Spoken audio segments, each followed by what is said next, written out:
আসসালামু আলাইকুম বন্ধুরা। ফেসবুকের এই ভাইরাল পিকচারটি আপনারা বানানোর জন্য প্রথমে আপনারা যে কোনো একটা ছবি নিতে পারেন। যেমন কি অনেকেই প্রোফাইল পিকচার দিয়ে বানাচ্ছে, তাই আমি প্রোফাইল পিকচার দিয়ে দেখাচ্ছি। আপনারা এই প্রোফাইল পিকচার আসবেন, আসে এই যে ফটো এখানে সিলেক্ট করবেন। সিলেক্ট করে আপনাদের যাতে আপনাদের ফটোগুলো এখানে দেখা যায় আপলোড দেওয়া।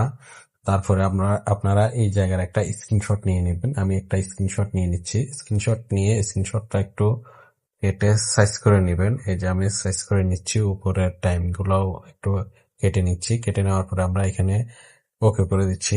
ওকে করে দেওয়ার পরে আমরা এখন চলে যাব জিমিনি অ্যাপস এর মধ্যে। এই যে জিমিনি অ্যাপস এর মধ্যে আসার পরে আমরা জিমিনি অ্যাপস এর মধ্যে প্রবেশ করব। প্রবেশ করার পরে আমরা আমরা এই যে এখানে ক্রিয়েট ইমেজ এটা সিলেক্ট করব। এটা সিলেক্ট করার পরে আমরা প্লাস আইকনে ক্লিক করব। প্লাস আইকনে ক্লিক করার পরে আমরা গ্যালারিতে ক্লিক করব।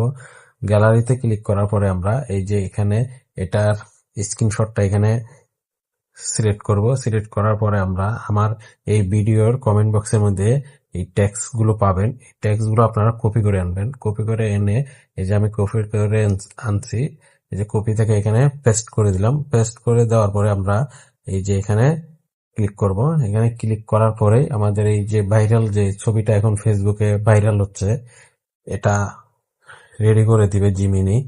আপনারা খুব সহজেই এই লেখাটা কপি করে এনে এই আপনাদের স্ক্রিনশট বা যে কোনো ছবিকেই আপনারা এভাবে আর্টিস্টের মতো করে ফেলতে পারবেন।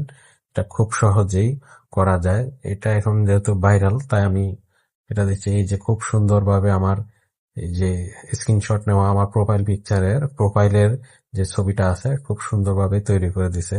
এভাবে আপনারা খুব সহজেই আপনারা এই টেক্সটটা দিয়ে আপনাদের এই ছবিগুলো এভাবে তৈরি করতে পারবেন। সবাইকে অসংখ্য ধন্যবাদ।